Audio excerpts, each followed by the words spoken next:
আমার mission online education চ্যানেলে সকল ছাত্রছাত্রীকে স্বাগত জানাই। আশা করি সকলে ভালো আছো। এর আগের ক্লাসে আমরা অ্যালুমিনিয়াম ধাতু নিষ্কাশন করছিলাম। এক্ষেত্রে আমরা অ্যালুমিনিয়াম ধাতু নিষ্কাশনের যে মূল কী পদ্ধতি, 1 নম্বর হচ্ছে অবিশুদ্ধ অ্যালুমিনা থেকে বিশুদ্ধ অ্যালুমিনা প্রস্তুতি, যেটা আমরা সারপেক পদ্ধতিতে সাহায্যে করেছিলাম। দ্বিতীয় ধাপে হবে যেটা হল এবং হেরো পদ্ধতি, অর্থাৎ যে পদ্ধতিতে আমরা অবিশুদ্ধ অ্যালুমিনিয়াম থেকে যে বিশুদ্ধ অ্যালুমিনিয়াম তৈরি করব সারপেক পদ্ধতিতে, সেই বিশুদ্ধ অ্যালুমিনার এবার আমরা হল এবং হেরো পদ্ধতির সাহায্যে বিশুদ্ধ অ্যালুমিনা থেকে আমরা অ্যালুমিনিয়াম ধাতু নিষ্কাশন করব। তা এক্ষেত্রে পদ্ধতিটার নাম হচ্ছে হল হেরো পদ্ধতিতে বিশুদ্ধ অ্যালুমিনা থেকে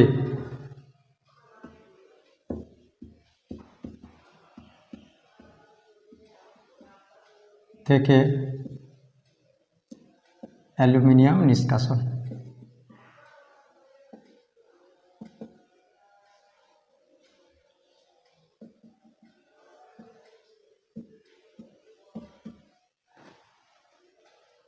এখন হল এবং হেরো পদ্ধতিতে যে পাত্রে বা যে ট্যাঙ্কটা মধ্যে এই পদ্ধতিটা সম্পন্ন করা হয়, সেই পাত্রটা দেখতে আয়তাকার ট্যাঙ্কের মতো। এই ট্যাঙ্কটা অ্যালুমিনিয়াম সেটা হচ্ছে তোমার আয়রন নির্মিত পাত্র থাকে, মোটা আয়রনের পুরো পাত,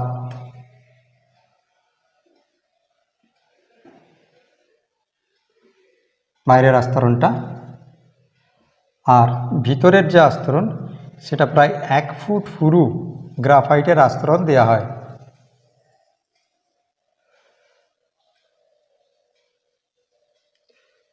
প্রায় 1 ফুট পুরু গ্রাফাইটের আস্তরণ দেওয়া হয়।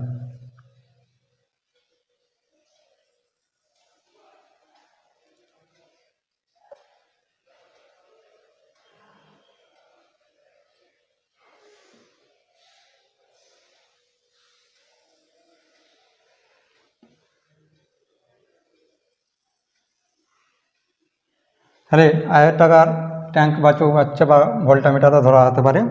এক্ষেত্রে বাইরের যেটা হচ্ছে আয়রন নির্মিত ট্যাঙ্ক,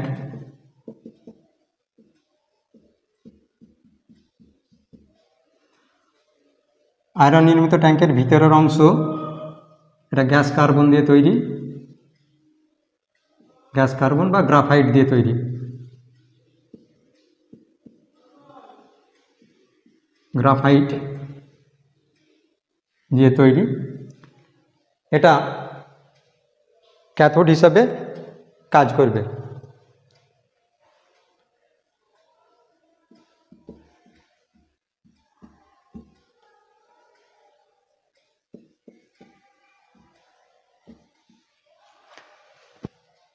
ট্যাঙ্কের একদমই কোণের অংশে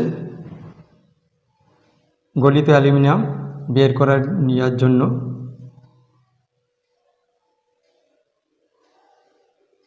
ছিদ্র থাকে।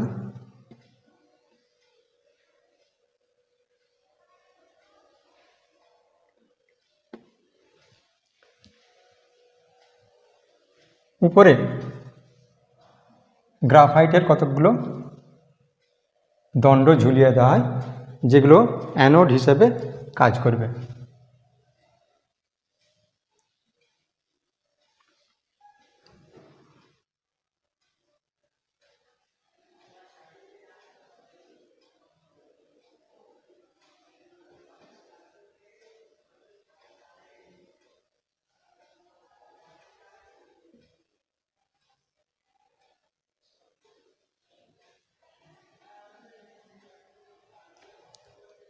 এগুলো হচ্ছে গ্রাফাইট দণ্ড, অ্যানোড হিসাবে কাজ করবে।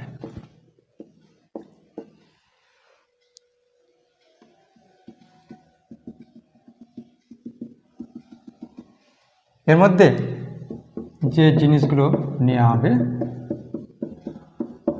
তিনটে মিশ্রণ কী কী? এক নম্বর হচ্ছে বিশুদ্ধ অ্যালুমিনিয়াম,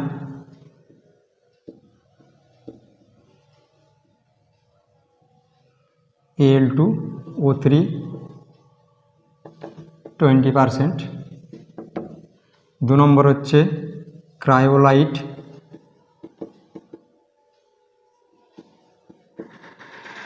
এটা মোটামুটি 60% নেওয়া হয়। তার সঙ্গে আরেকটা জিনিস মেশানো হয়, সেটা হচ্ছে ক্যালসিয়াম ফ্লোরাইড,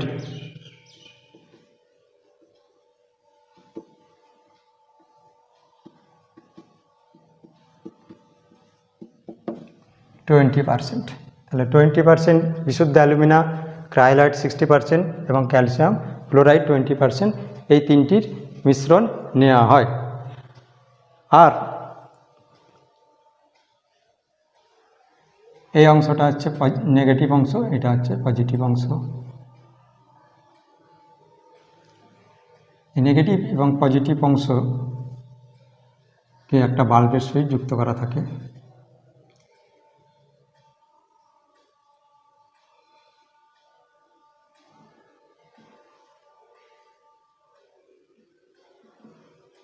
মানে এটা হচ্ছে প্লাস, এটা হচ্ছে মাইনাস, ক্যাথোড।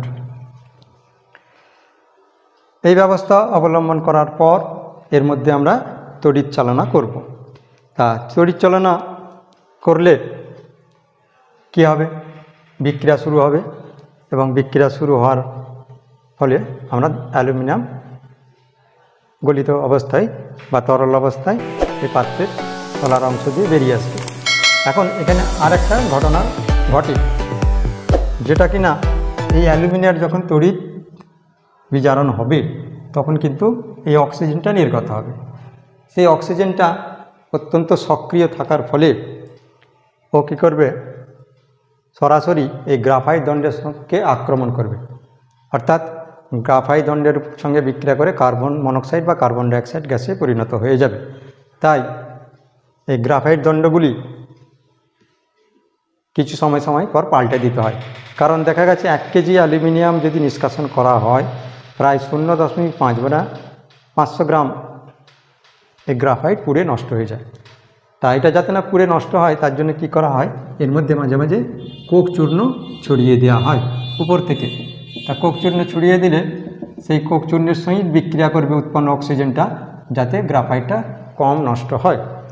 যাই হোক, বিক্রিয়াটা কিন্তু প্রায় 2323 কেলভিন তাপমাত্রায় ঘটানো হচ্ছে। তাহলে বিক্রিয়ার তাপমাত্রা,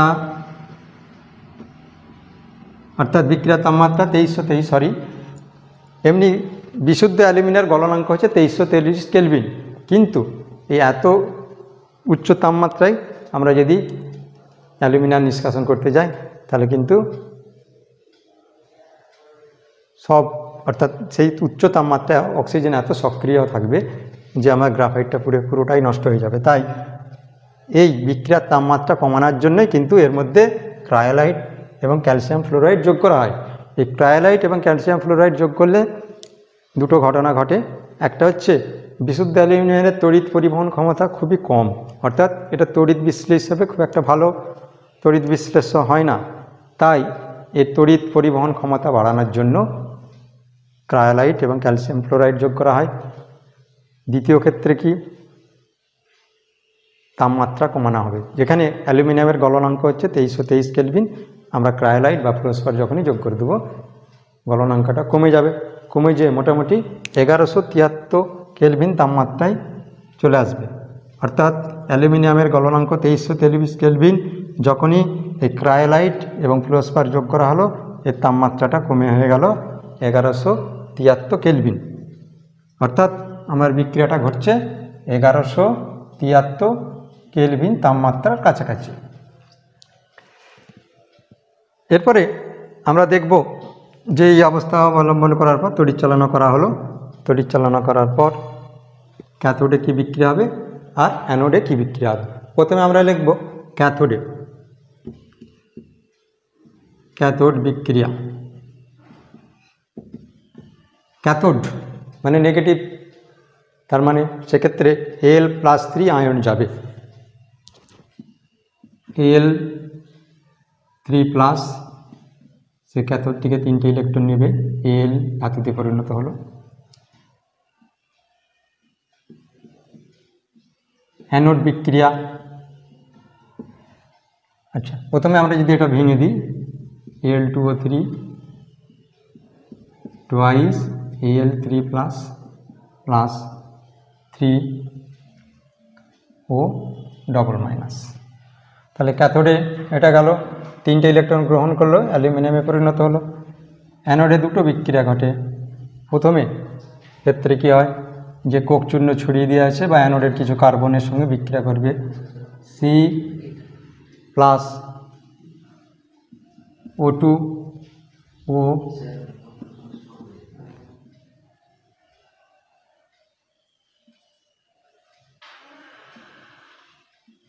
C+O2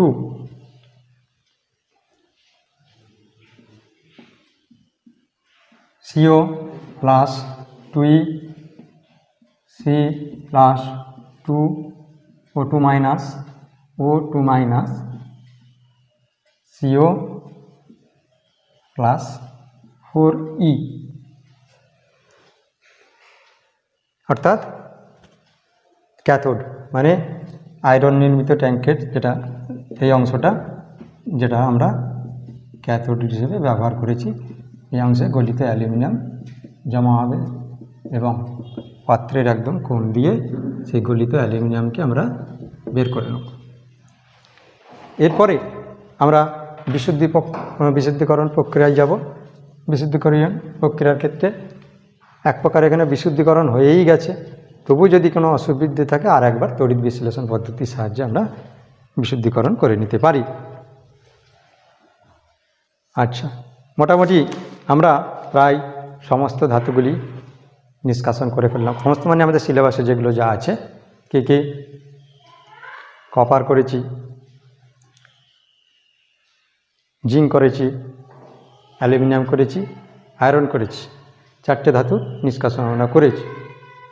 আমরা আগের ক্লাসে বলেছিলাম যে ধাতুগুলোর বিশুদ্ধিকরণের অনেকগুলো পদ্ধতি আছে। সেই পদ্ধতি যেগুলো বলেছিলাম, সেই পদ্ধতি অনুসারে আমরা কখনো তড়িৎ বিশ্লেষণ পদ্ধতির সাহায্যে ধাতুগুলোকে বিশুদ্ধিকরণ করেছি, কখনো পাতন পদ্ধতি বিশুদ্ধ করেছি,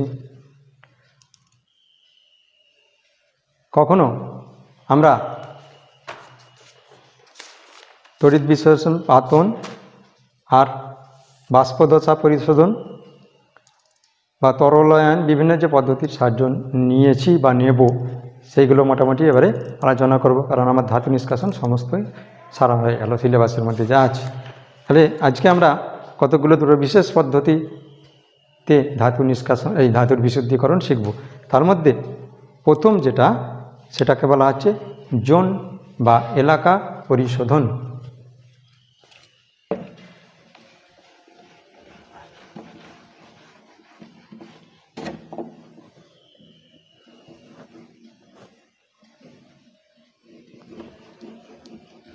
ধাতু নিষ্কাশন আমাদের হয়ে গেল, এবার শুধু ধাতুর বিশুদ্ধিকরণের আমরা গোটা দুটি পদ্ধতি বলবো। একটা হচ্ছে জোন পরিশোধন আর একটা হচ্ছে বাষ্পদশা পরিশোধন।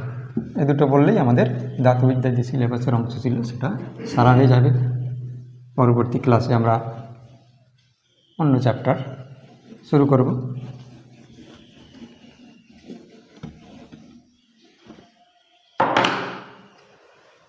তাহলে ধাতুর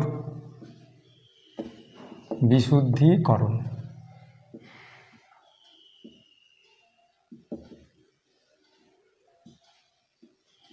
দুটো পদ্ধতি আজকে আলোচনা করব। একটা হচ্ছে জোন পরিশোধন,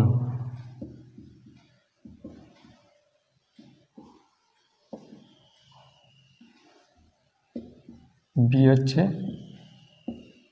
বাষ্পীয় দশায় পরিশোধন।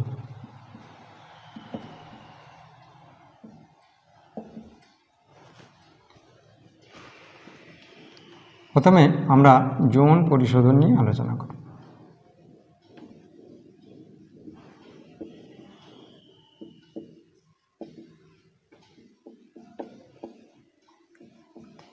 এই যৌন পরিশোধন পদ্ধতি আমরা কোন কোন ধাতুকে নিষ্কাশন বা বিশুদ্ধকরণ করতে পারবো, সেটা হচ্ছে জার্মেনিয়াম, সিলিকন, গ্যালিয়াম, ইন্ডিয়াম। এই চারটি ধাতুকে আমরা যৌন পরিশোধন পদ্ধতির সাহায্যে বিশুদ্ধকরণ করতে পারি। এক্ষেত্রে নীতিটা কি?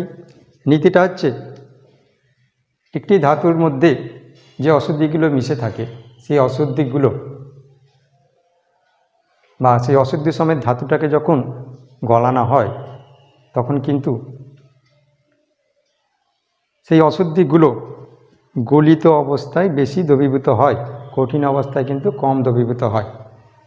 তার ফলে একটা অবিশুদ্ধ ধাতুকে আমরা প্রথমে যদি গলাই তাহলে সেই যে অংশটায় ধাতু গলিত আকারে থাকবে সেই অংশে অশুদ্ধিগুলো চলে যাবে, আর ধাতুর সে অপর অংশ যেটা ঠান্ডা হয়ে যাবে, ঠান্ডা হলে সেই অংশে বিশুদ্ধ ধাতুটা থাকবে, সেক্ষেত্রে অশুদ্ধির পরিমাণটা কম হবে। তা নীতিটা হচ্ছে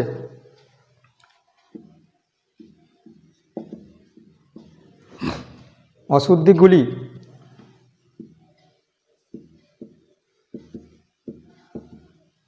কঠিন ধাতু অপেক্ষা গলিত ধাতুতে, অশুদ্ধিগুলি কঠিন ধাতু অপেক্ষা গলিত ধাতুতে অধিক দাব্য।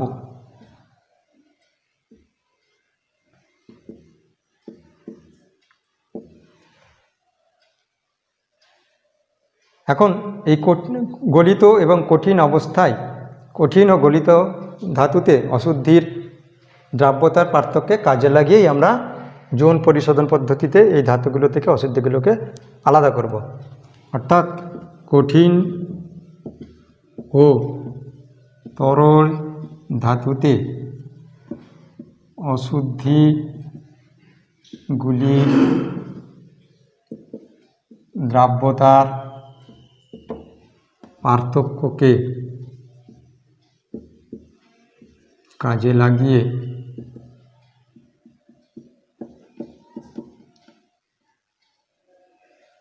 আমরা অশুদ্ধিগুলিকে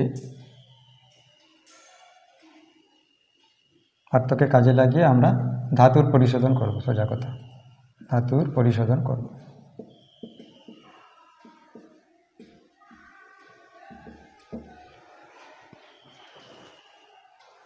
কি পদ্ধতিটি এবারে জানা যাক।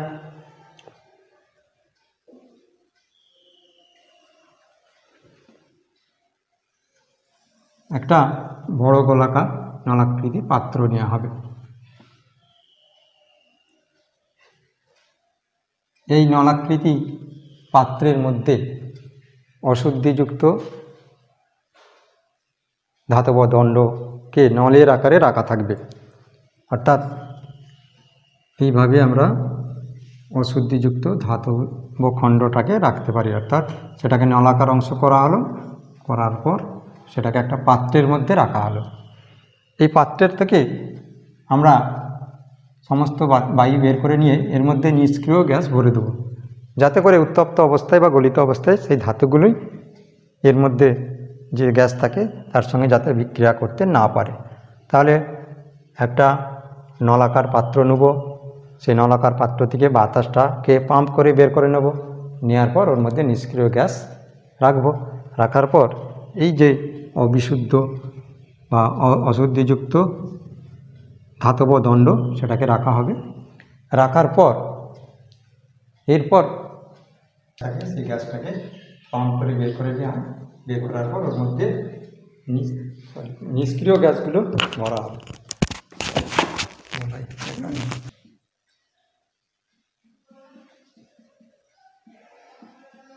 নিষ্ক্রিয় গ্যাস প্রবেশ করানোর পর যে অবিশুদ্ধ লোহার দণ্ডটা নেওয়া আছে নলাকার আকারের, সেটা মধ্য দিয়ে একটা চলমান হিটার চালনা করা হবে।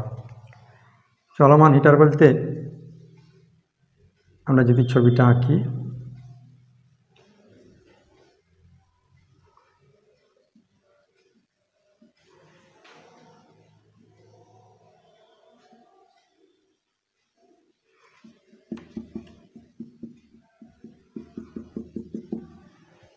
এই হিটারটা যখন ধাতুর একদম বাম প্রান্ত থেকে যদি বলি, বাম প্রান্ত থেকে আস্তে আস্তে চলতে থাকবে, চলতে থাকতে থাকতে ক্রমশ ডান দিকে যেতে থাকবে।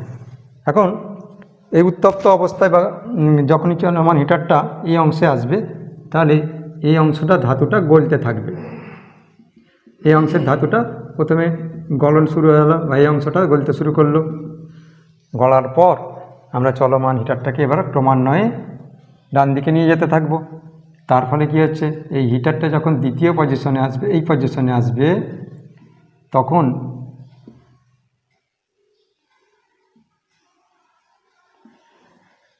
এই গলিত ধাতুটা এই অংশটা কঠিন হতে থাকবে আর এই অংশটা তখন তরল হতে থাকবে। তার ফলে কী হচ্ছে, যখনই এই অংশটা কঠিন হয়ে গেল, এই অশুদ্ধিগুলো ক্রমান্বয়ে ডান দিক থেকে এগোতে থাকবে। একইভাবে হিটারটাকে যখন আমরা শেষ পর্যায়ে নিয়ে আসব, সেই শেষ পর্যায়ে নিয়ে আলে দেখা যাবে যে এই অংশটা আস্তে আস্তে বিশুদ্ধ হতে হতে হতে অশুদ্ধিগুলো ক্রমান্বয়ে ডান দিকে যেতে থাকছে। যেতে যেতে যখন এই পজিশনে আসবে, এই অংশটা অর্থাৎ এই অংশটা গলিতে থাকবে আর এই অংশটা পুরোটাই কঠিন হয়ে যাবে। এভাবে হিটারটাকে ক্রমান্বয়ে একদম বাম দিক থেকে ডান দিকে চালনা করা হয়। চালাতে চালাতে দেখা যাবে এমন একটা পরিস্থিতি আসবে যে এই অংশটা, শেষের যে অংশটা, এই অংশটা হচ্ছে গলিত অবস্থায় থাকছে আর এই অংশটা কঠিন অবস্থায় থাকছে। তাহলে এই গলিত অবস্থার মধ্যেই কিন্তু সমস্ত অশুদ্ধিগুলো এখানে চলে এলো আর এই অংশটা কিন্তু পুরোপুরি বিশুদ্ধ ধাতুতে পরিণত হলো। তারপরে কি হয়, এই অংশটাকে আমরা কেটে বাদ দিয়ে দেবো। কেটে বাদ দিয়ে দিলে কী হবে, পুরো অশুদ্ধিযুক্ত ধাতুটা বাইরে চলে গেল, এই অংশটা আমরা বিশুদ্ধ ধাতু পেলাম। এবার আরও যদি অতিরিক্ত বিশুদ্ধ করতে হয়, এই প্রক্রিয়াটাকে আরও একবার করতে পারি বা ক্রমান্বয়ে করতে পারি। এভাবে ক্রমান্বয়ে করতে করতে একসময় ধাতুটা বিশুদ্ধ ধাতুতে পরিণত হবে। এই পদ্ধতিটার নাম হচ্ছে জোন বা এলাকা পরিশোধন বা জোন পরিশোধন পদ্ধতি।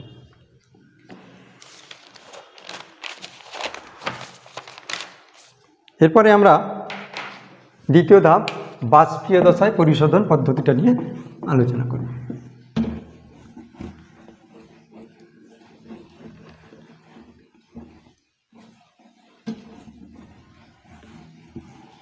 এই বাষ্পীয় দশা পরিশোধনের ক্ষেত্রে নীতিটা হলো, অবিশুদ্ধ বা দু তিনটে যদি ধাতু একসঙ্গে মিশে থাকে, তাদের গলনাঙ্কেরও যেমন পার্থক্যের উপর নির্ভর করে দুটো ধাতুকে আলাদা করব। অর্থাৎ এর নীতি হচ্ছে অশুদ্ধি ধাতু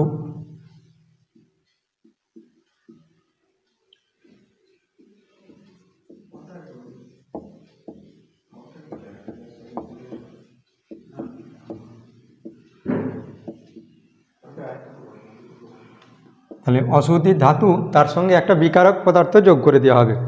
বিকারক পদার্থ যোগ করা হলো, যোগ করলে একটা নির্দিষ্ট আলাদা যৌগ তৈরি হলো। এখন এই অশুদ্ধিযুক্ত ধাতু তার সঙ্গে বিকারক যোগ করলে একটা নির্দিষ্ট যৌগ তৈরি হবে। সেক্ষেত্রে তাপমাত্রাটা অনেকটা কিন্তু কম থাকে।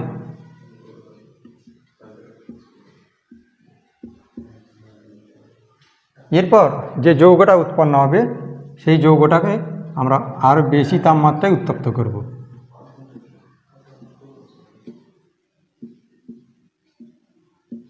তাহলে আমরা বিশুদ্ধ ধাতু পেয়ে যাব।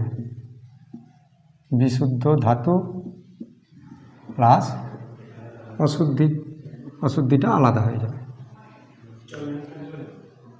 যদি আমরা দেখি যে একটা উদাহরণ দিই, যেমন হচ্ছে নিকেল।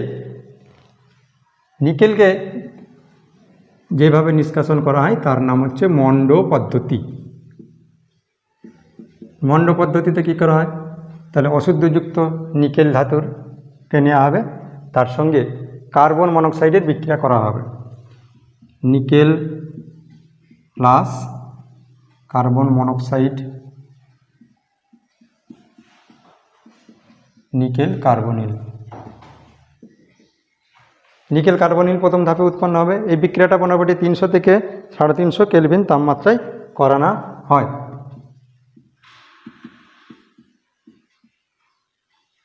এরপরে কি হবে, আমরা প্রথম ধাপটা করেছি অশুদ্ধি ধাতু, তার সঙ্গে বিকারক হচ্ছে এখানে কার্বন মনোক্সাইড যোগ করেছি, অতি কম তাপমাত্রায় এনআই নিকেল কার্বনিল যৌগ তৈরি হলো।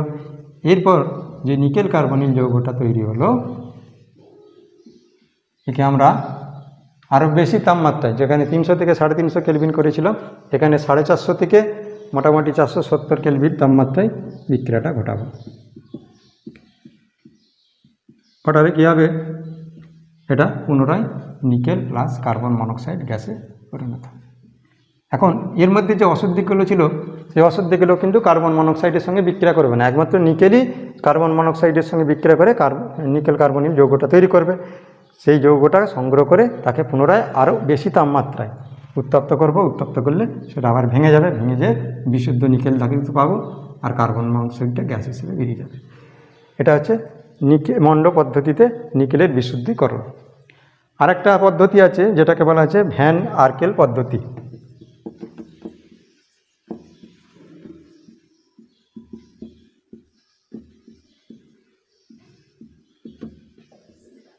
আচ্ছা, নিকেলের ক্ষেত্রে ওর মধ্যে যেটা মিশে থাকে, নিকেলের মধ্যে মোটামুটি কী কী অশুদ্ধি মিশে থাকে, অশুদ্ধি হচ্ছে নিকেল প্লাস অশুদ্ধি হিসাবে এর মধ্যে যেটা মিশে থাকে জার্কোনিয়াম আর টাইটেনিয়াম প্লাস টাইটেনিয়াম, এইটা হচ্ছে অশুদ্ধি।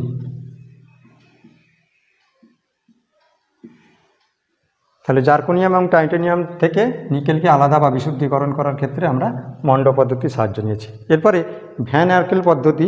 এই ভ্যান আর্কেল পদ্ধতিতে কি করা হয়, জার্কোনিয়াম আর আয়োডিনের বিক্রিয়া ঘটানো হয়। জার্কোনিয়াম হচ্ছে Zr plus 2I2 Zr(I4), zirconium iodide তৈরি হবে। এরপরে আমরা এই জার্কোনিয়াম আয়োডাইড যে বিক্রিয়াটা ঘটেছিল প্রায় 870 কেলভিন তাপমাত্রায় ঘটেছিল। জার্কোনিয়াম আয়োডাইড যেটা পেলাম, এরপরে একে আরও বেশি তাপমাত্রায় উত্তপ্ত করব, প্রায় 2075 কেলভিন তাপমাত্রায়। Zr(I4) 2075 কেলভিন তাপমাত্রায় যদি উত্তপ্ত করি আমরা বিশুদ্ধ জার্কোনিয়াম ধাতু পাব এবং আয়োডিনটা গ্যাস হিসেবে বেরিয়ে যাবে। এইভাবে আমরা ভ্যান আর্কেল পদ্ধতির সাহায্যে জার্কোনিয়াম ধাতুকে বিশুদ্ধ করতে পারি। আরেকটা যেটা পড়ে রইল সেটা হচ্ছে টাইটেনিয়াম। টাইটেনিয়ামের ক্ষেত্রেও সেটাও ভ্যান আর্কেল পদ্ধতি, একই ধরনের বিক্রিয়া, কি Ti প্লাস 2I2 Ti(I4) আর Ti(I4) একে বেশি তাপমাত্রা উত্তপ্ত করব, Ti প্লাস 2I2। এক্ষেত্রে মোটামুটি তাপমাত্রা 523 কেলভিনে করা হয় প্রথম ধাপটা, দ্বিতীয় ধাপটা করা হবে 1700 কেলভিন তাপমাত্রায়। এভাবে আমরা বাষ্পীয় দশায় বিভিন্ন ধাতুগুলোকে পরিশোধন করতে পারি। ধাতুবিদ্যা আজকে শেষ হলো। পরের দিনে বা পরের ক্লাসে আমরা অন্য চ্যাপ্টার শুরু করব। সবাই সুস্থ থাকবে, ভালো থাকবে।